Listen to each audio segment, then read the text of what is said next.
1 July 2023, the award of Philippine Legion of Honor, degree of Chief Commander, by direction of the President and pursuant to paragraph 2A, Section 1-2, Chapter 1, Armed Forces of the Philippines, Regulations G 131-054, dated 26 June 2014, the Philippine Legion of Honor in the degree of Chief Commander is hereby awarded to General Andres Castor Centino, Officer 9851 Philippine Army, for eminently meritorious and valuable services rendered as the 59th Chief of Staff, Armed Forces of the Philippines, from service 7 January to 21 July 2023. His inspired leadership and firm commitment to the continued institution of policies and adoption of measures backed by strategic planning, stakeholder engagement, and convergence efforts led to sustained victory against terrorism through peace-building efforts and employment of a multi-stakeholder, whole-of-the-nation approach. During his tenure, the AFP fortified the country's air, land, and sea defenses through the deployment of troops and military detachments in the border islands, especially those covering the area in the West Philippine Sea, establishment of littoral manning stations throughout the country, and the conduct of maritime air patrols and joint law enforcement operations designed to enhance security and provide continuous military presence in disputed areas to uphold national sovereignty. Under his direct supervision, the AFP diligently carried out his noble duties of serving the people and securing the state. By these achievements, General Centino earned the lasting respect and admiration of the Philippine government and the Filipino people. By order of the Secretary of National Defense, Arthur Mirasol Cordura, Lieutenant General Philippine Air Force, Vice Chief of Staff. Official signed Bernardo Arportes Jr., Brigadier General Philippine Army, the Adjutant General. We'd like to request the spouse of the outgoing Chief of Staff, Mrs. Sheila S. Centino, ma'am, to assist in the awarding. Please all stand. His Excellency Ferdinand R. Marcos Jr. is requested to present the award, assisted by the Secretary Gilberto C. Chodoro Jr., Department of National Defense.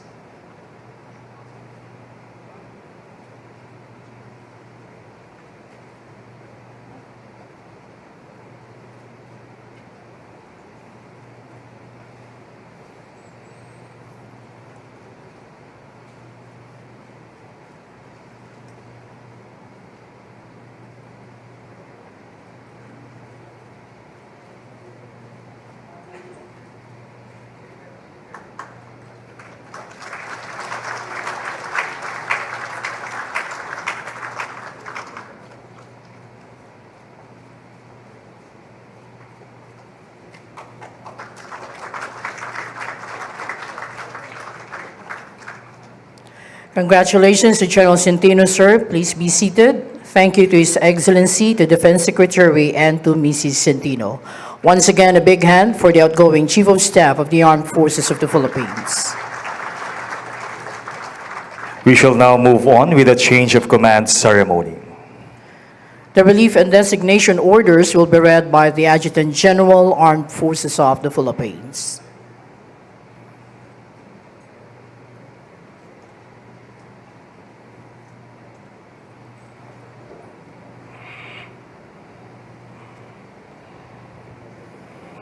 General Headquarters, Armed Forces of the Philippines, Camp General Emilio Aguinaldo, Quezon City, General Orders Number 1109, published on 20 July 2023, Section 1, Termination.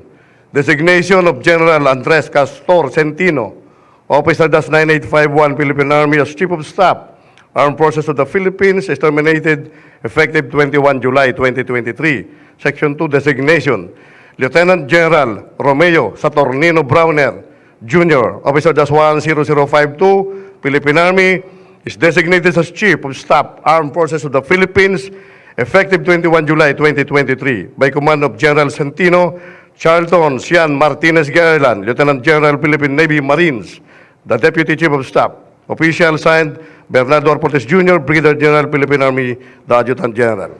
The outgoing Chief of Staff of the Armed Forces of the Philippines, General Andres Castor Centino, will read and sign the order for his relinquishment of command.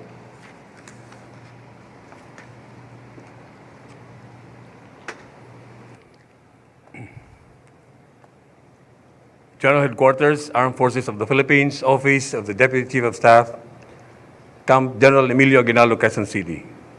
21 July 2023, Relinquishment Order.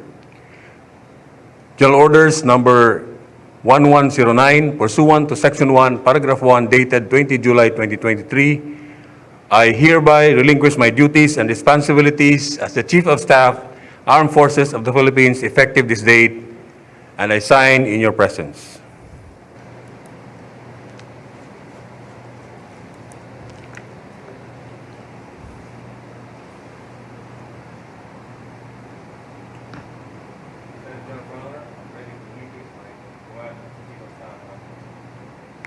The incoming Chief of Staff, Armed Forces of the Philippines, Lieutenant General Ramis Browner Jr., will read and sign the order for his assumption of command. General Headquarters, Armed Forces of the Philippines, Office of the Deputy Chief of Staff, Assumption Order, General Orders Number 1109. Pursuant to Section 2, Paragraph 2, dated 20 July 2023, I hereby assume the duties and responsibilities as the Chief of Staff, Armed Forces of the Philippines, effective this date, and I sign in your presence.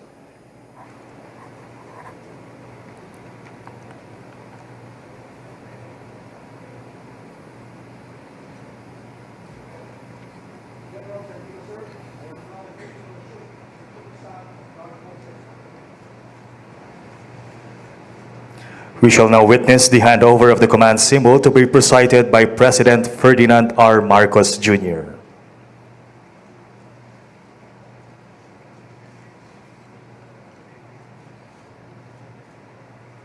Being handed over is a saber, a symbol of responsibility that goes with command and authority. It is closely associated with military leadership. The handover of the command symbol represents the dynamism of the military organization. Responsibilities of the outgoing commander are being relinquished, yet a successor of same standard, reared with excellence just like him, accepts the responsibilities and stewardship of the command.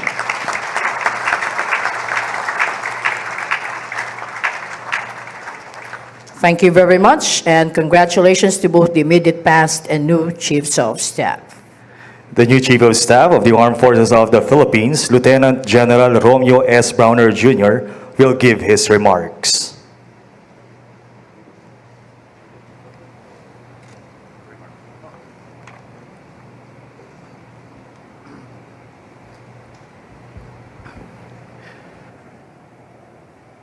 His Excellency Ferdinand Romualdez Marcos Jr., sir, the President of the Republic of the Philippines and Commander-in-Chief of the Armed Forces of the Philippines, the Honorable Antonio Lagdameo Jr., the Special Assistant to the President, the Honorable Gilbert C. Teodoro Jr., Secretary, Department of National Defense, sir,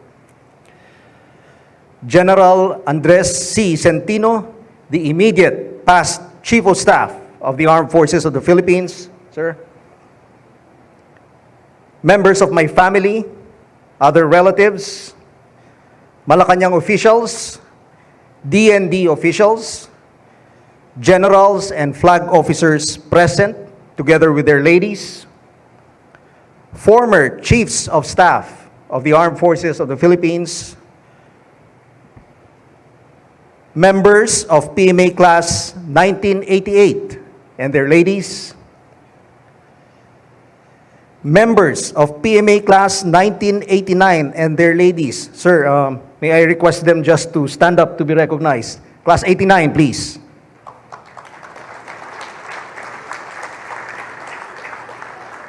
Thank you. Friends from the University of the Philippines, our broads from the UP Vanguards,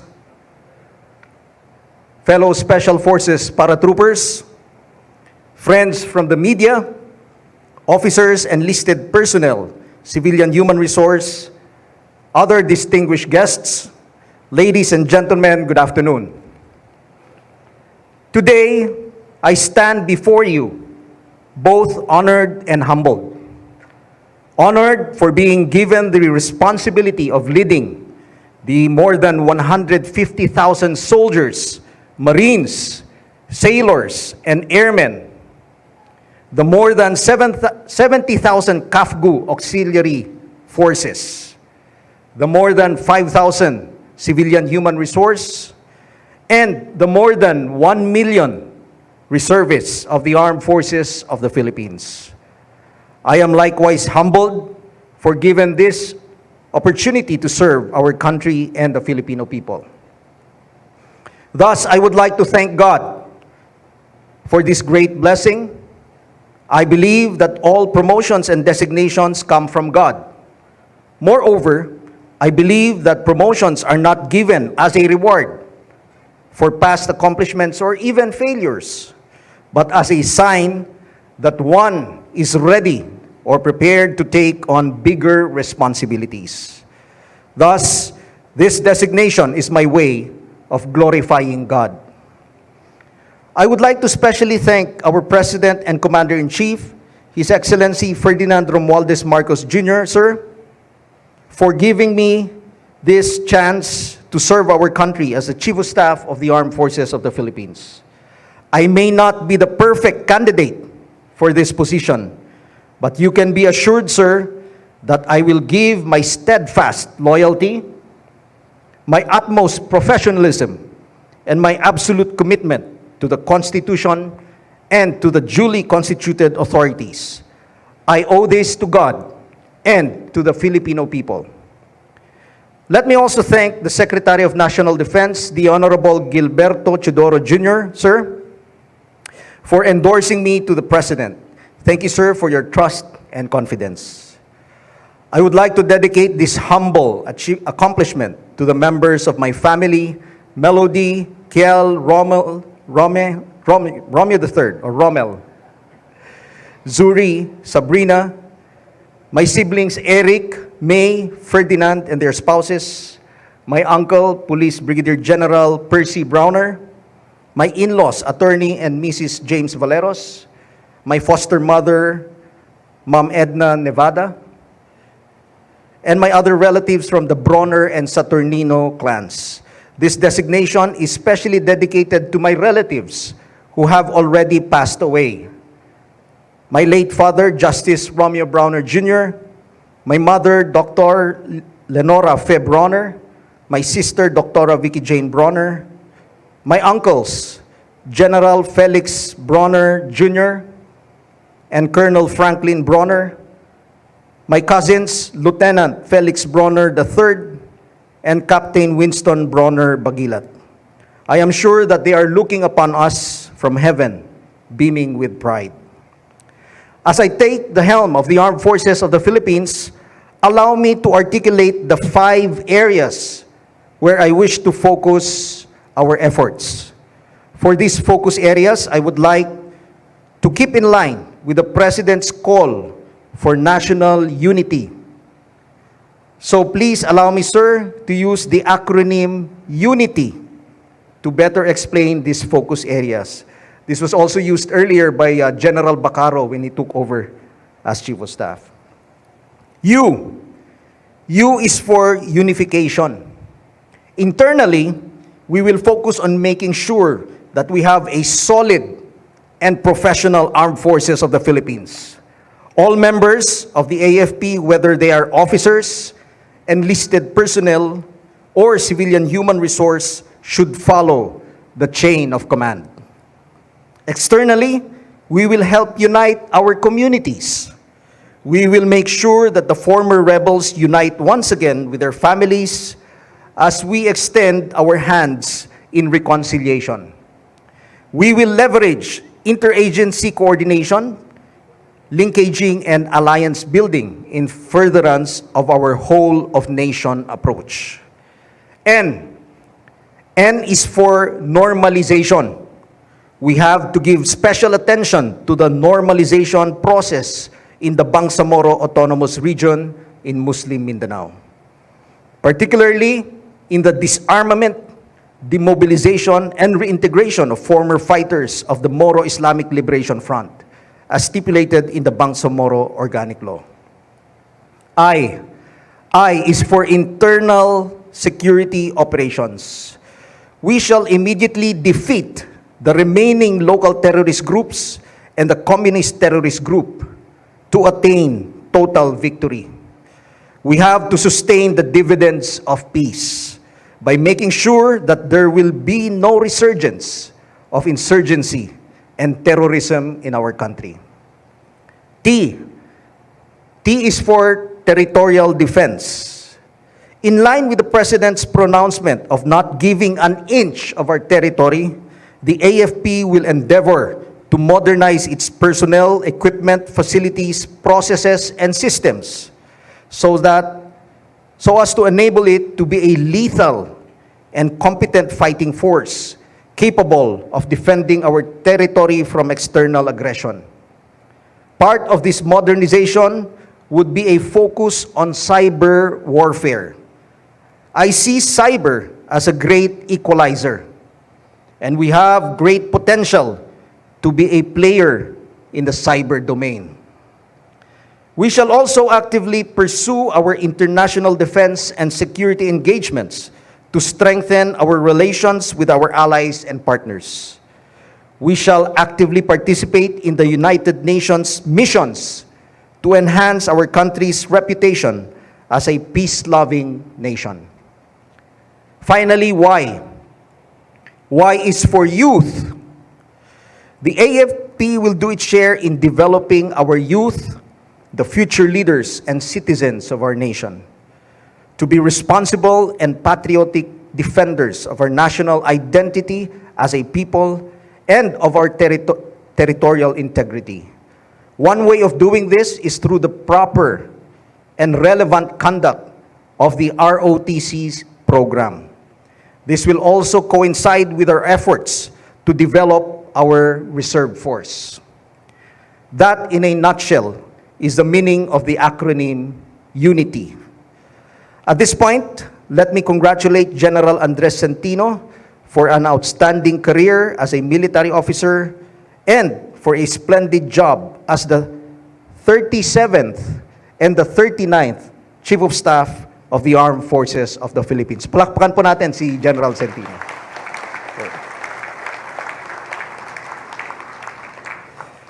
This is not the first time that he and I have been principals in a change of command ceremony.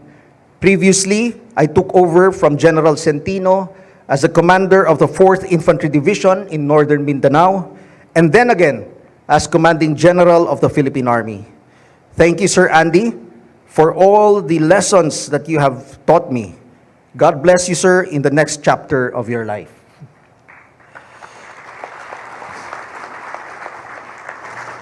To our allies, partners, stakeholders, and friends, I ask you to continue supporting the armed forces of the Philippines.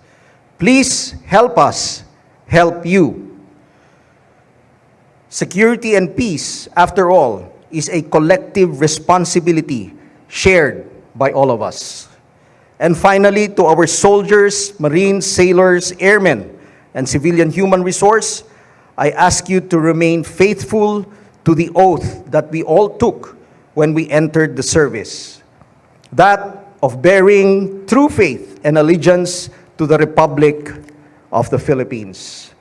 Our mission is to ensure that this administration is successful in governing our nation, in securing our peace, and in protecting our territory at all costs.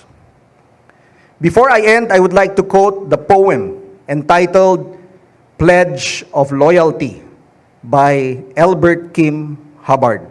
And I quote, "If you work for a man, in heaven's name, work for him. Speak well of him and stand by the institution he represents. Remember, An ounce of loyalty is worth a pound of cleverness. But if you must growl, condemn, and eternally find fault, why?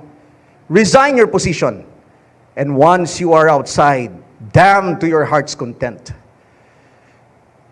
But if you condemn this organization, the first high wind that comes along will blow you away, and probably you will never know why. End of quote. Mabuhay ang sandatang lakas ng Pilipinas. Mabuhay ang sambayanang Pilipino. To God be the glory. Maraming salamat po sa inyo lahat. Thank you very much. The new Chief of Staff of the Armed Forces of the Philippines, Lieutenant General Romeo S. Browner Jr. We'll now move on with the retirement ceremony of General Andres Castor Centino. May we now request General Centino, sir, to please stand and step forward as the Adjutant General of the Armed Forces of the Philippines reads the retirement order.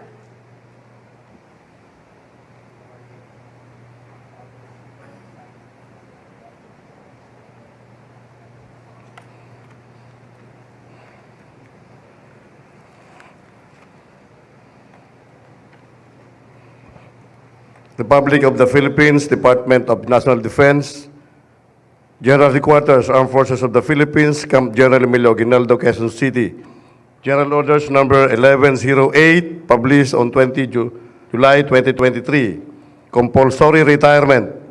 Pursuant to the provisions of Section 6 of Republic Act Number 11709, as amended by Republic Act Number 11939, dated 2 June 2023, General Andres Castor Centino, Officer Dash 9851, Philippine Army, having completed 39 years, 3 months, and 20 days of active military service in the Armed Forces of the Philippines from 1 April 1984 to 20 July 2023, is compulsorily retired in the rank of General effective 21 July 2023 with retirement pay based on the salary grade of General with FIP longevity pay.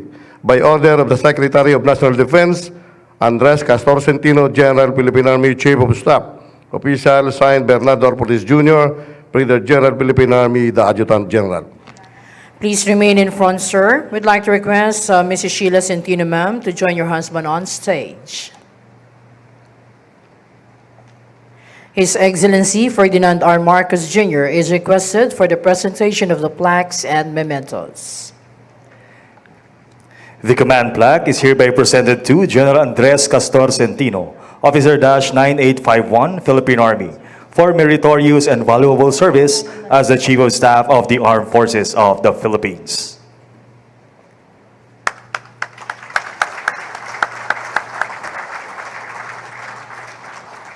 Plaque of Honorable Service is presented to General Andres C. Centino for his 39 years, 3 months, and 20 days of faithful and honorable service to the Armed Forces of the Philippines.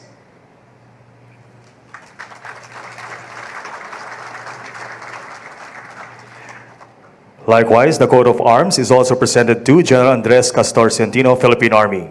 This coat of arms embodies the Armed Forces of the Philippines' mandate to serve and protect the Philippine democracy and freedom.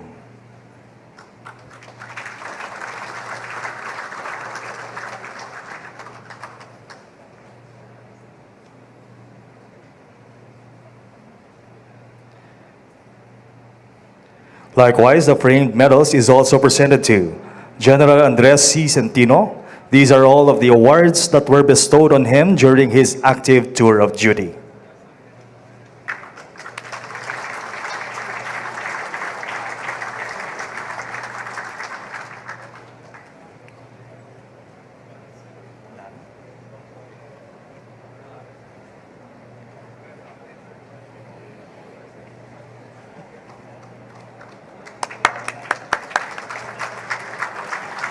Pagpupugay sa Kawal Pilipino Plaque or Plaque ng Pagpupugay sa Kawal Pilipino, iginagawad kay General Andres C. Centino, pagpaparangal at pagkilala sa natatanging pagganap ng mga tungkulin bilang isang leader at Kawal Pilipino ng sandatahang lakas ng Pilipinas.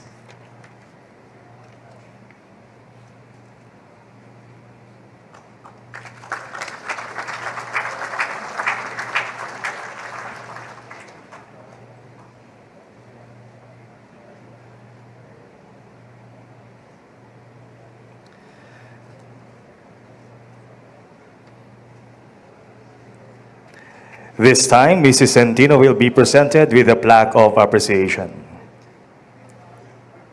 The plaque of appreciation is hereby presented to Mrs. Sheila S. Centino for her unselfish, faithful, and devoted support to her husband's lasting contribution and dedicated service to the Armed Forces of the Philippines and to our nation.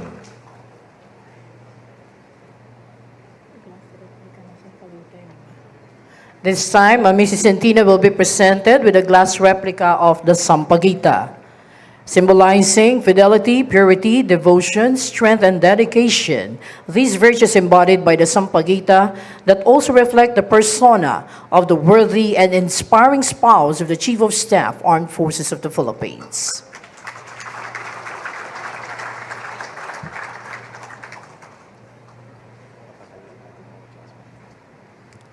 This time, we'll be having the presentation of the encased Philippine flag. And as we witness the presentation, everyone is requested to stand. Symbolizing the aspirations and sentiments of the Filipino people, it embodies love of country and patriotism. For the men and women of the noble profession of arms, it means defending our freedom to the extent of paying the ultimate sacrifice. The Philippine flag is presented to General Andres C. Centino.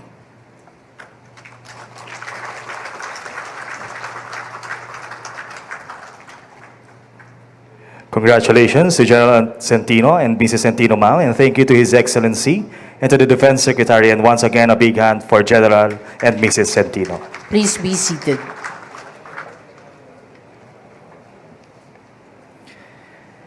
The immediate past Chief of Staff of the Armed Forces of the Philippines, General Andres Castor Centino, Philippine Army, will now deliver his valedictory address.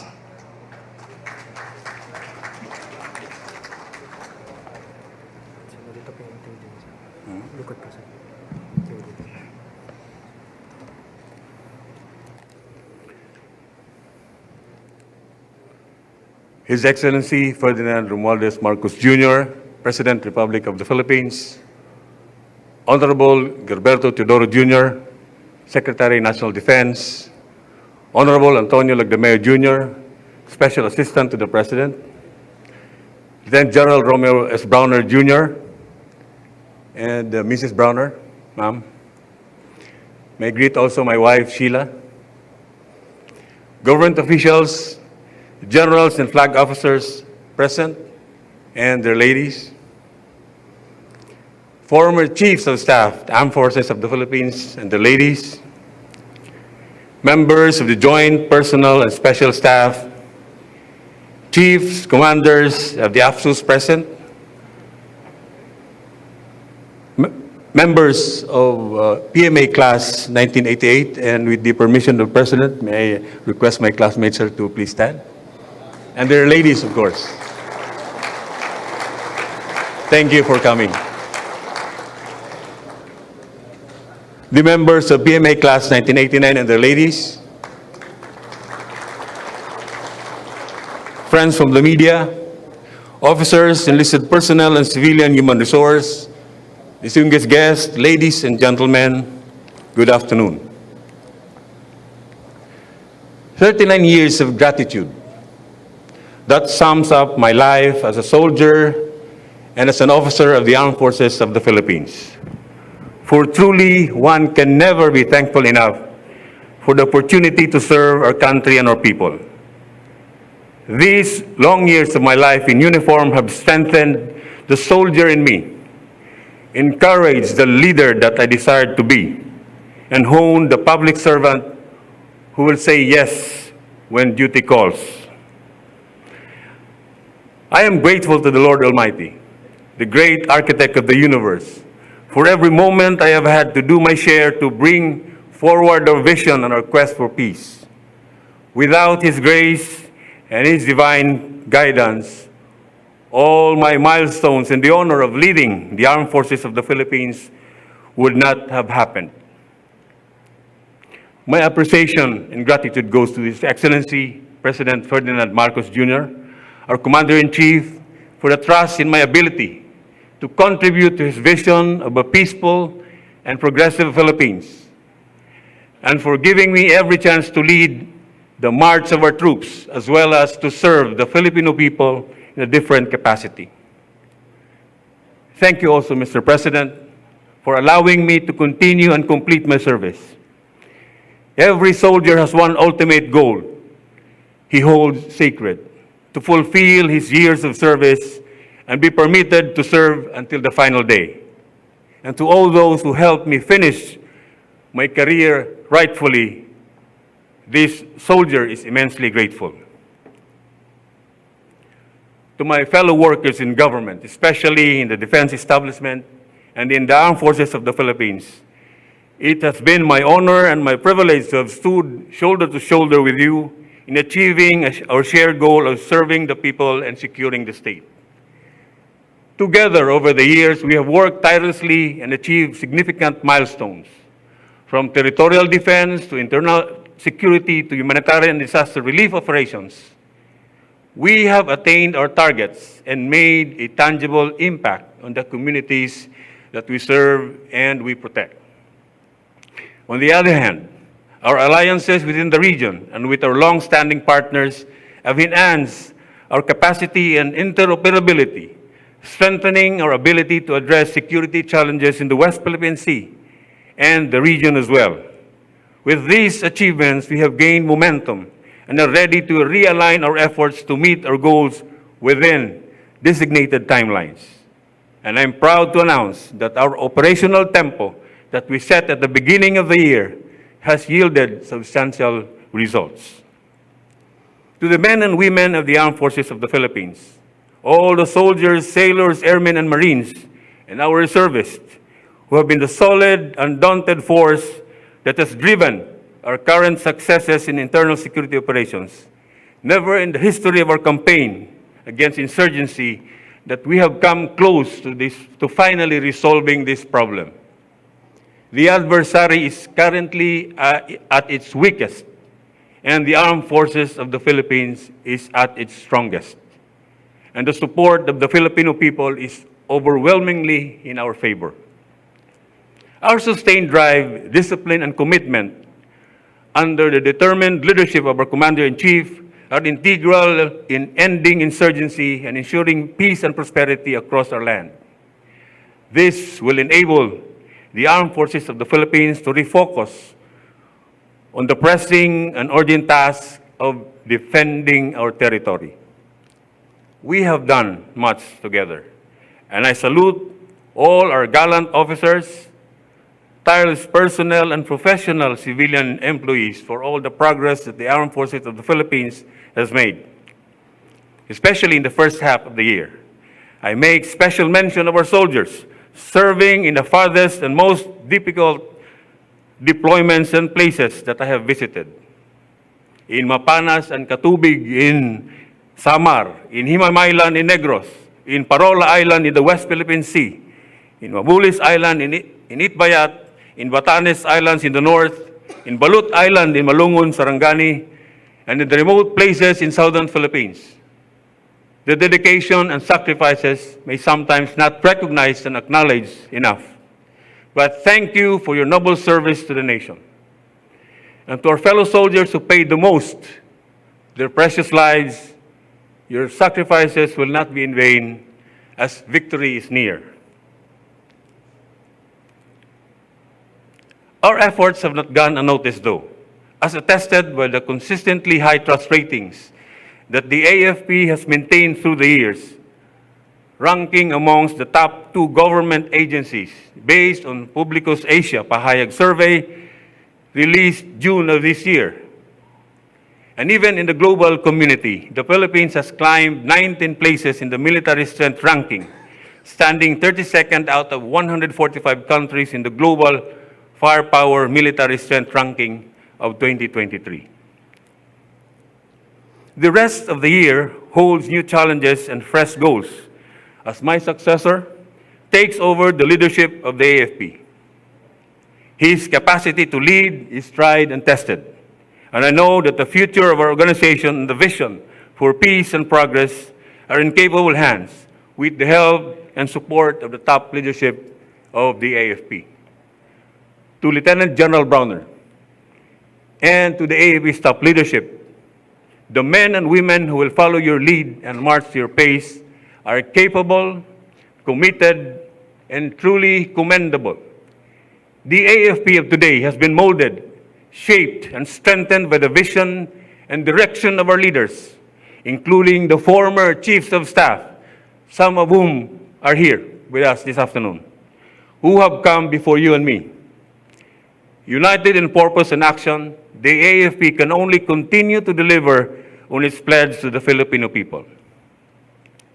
At this point, Mr. President, I am ready to submit my tour of duty report.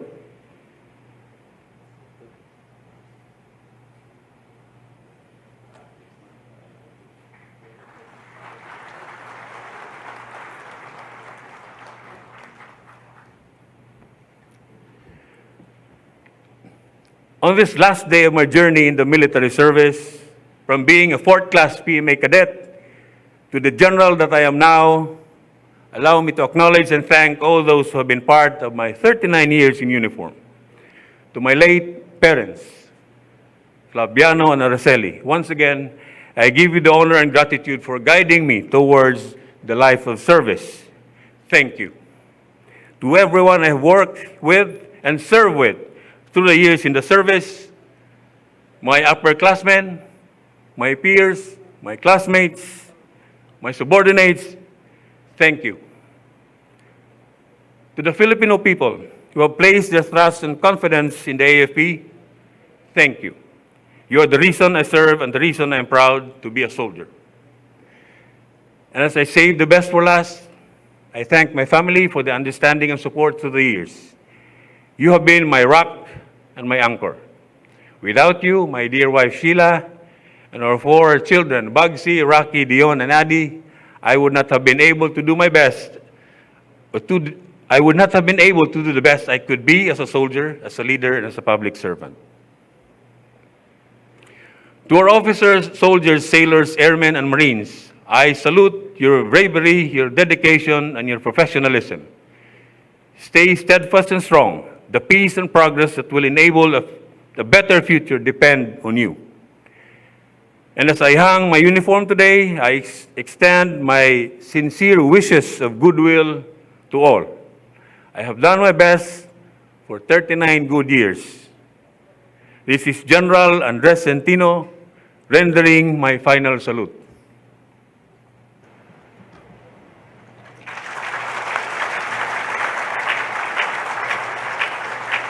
Maraming salamat at magandang hapon sa ating lahat. Once again, thank you to the immediate Chief of Staff of the Armed Forces of the Philippines, General Andres Castor Centino, Philippine Army. We shall witness the donning of rank to the new Chief of Staff of the Armed Forces of the Philippines.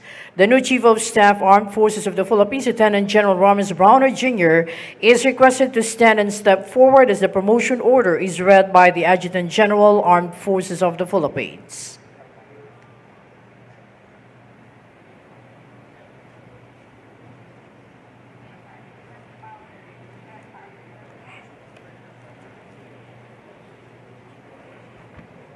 Republic of the Philippines, Department of National Defense, General Headquarters, Armed Forces of the Philippines, Camp General Emilio Aguinaldo, Quezon City. General Orders Number 1116, published on 21 July 2023, ad interim appointment. Pursuant to the provisions of Republic Act Number 11709, as amended by Republic Act Number 11939, and in reference to the approved appointment by the President of the Republic of the Philippines, dated 21 July 2023, Lieutenant General Romeo Saturnino Browner Jr., Officer -10052, Philippine Army, is appointed ad interim to the rank of General, effective 21 July 2023, by order of the Secretary of National Defense, Romeo Saturnino Browner Jr., General, Philippine Army, Chief of Staff. Official signed, Bernardo Ortiz Jr., Brigadier General, Philippine Army, the Adjutant General. The spouse of the new Chief of Staff, Mrs. Melody Mariel V. Browner, is requested on stage. His Excellency is requested for the donning of rank to the new Chief of Staff of the Armed Forces of the Philippines to be assisted by the Defense Secretary.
Congratulations to the newly promoted General Romeus Browner Jr.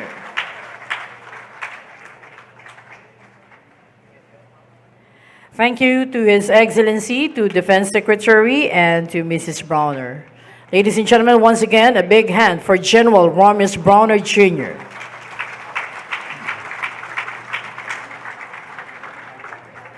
At this point, the presiding officer will be introduced by Secretary Gilberto C. Chidoro Jr., Department of National Defense.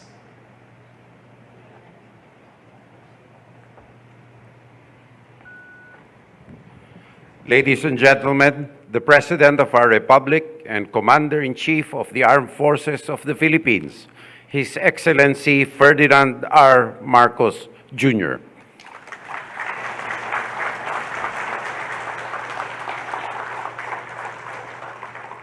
Thank you to our D&D Secretary, Secretary Gilbert Teodoro. Please take your seats.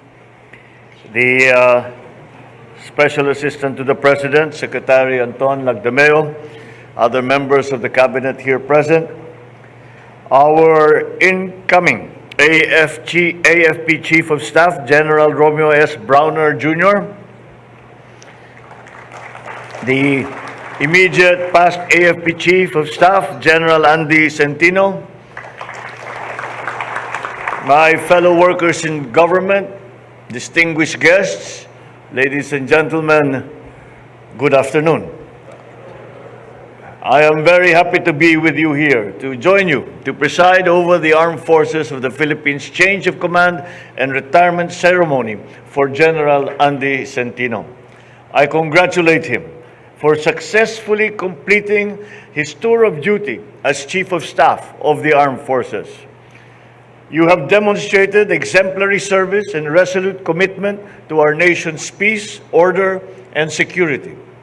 Under your supervision, the AFP has made significant strides in reducing the presence and capabilities of communist and local terrorist groups.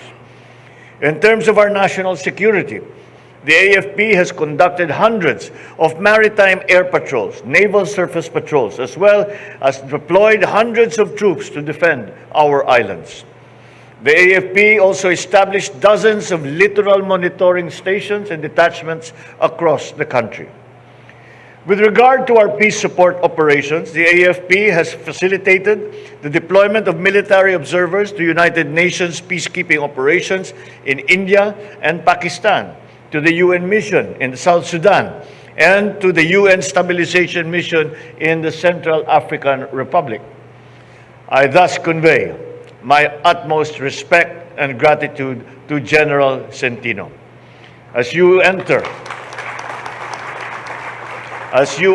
your well-deserved retirement, I hope that you will continue to pursue endeavors that will benefit our fellow Filipinos and our entire nation. We have made sure that we do not lose the talent and the skills and the experience that General Andy has acquired over his many years, his 39 years of service. And so we have assigned him as the presidential assistant, as presidential advisor on the West Philippine Sea, so that we can be sure that all our policies in that regard are continuously evolving from what we had begun. Now, looking to the future, let us welcome the incoming Chief of Staff of the AFP, Lieutenant General, hindi na Lieutenant General, Romeo S. Browner Jr., given your extensive experience in safeguarding peace in conflict-affected areas, I urge you to recalibrate our internal security operations so that we can deliver public services in geographically isolated and disadvantaged communities.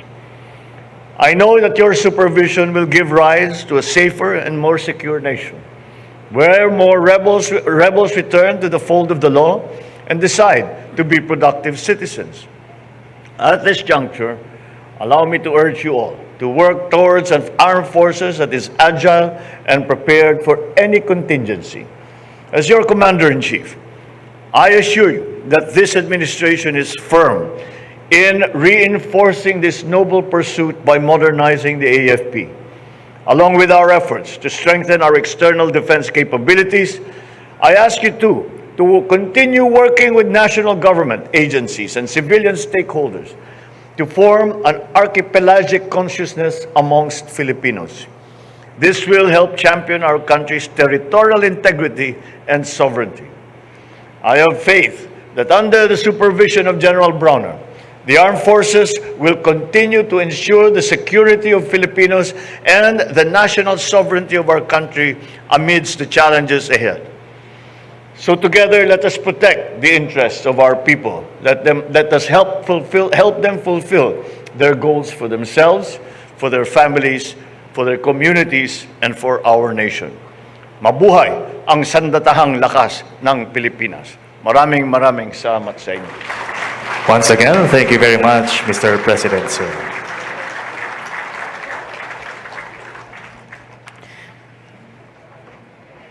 As we wind up today's event, please remain standing for the exit of colors. Exit the colors.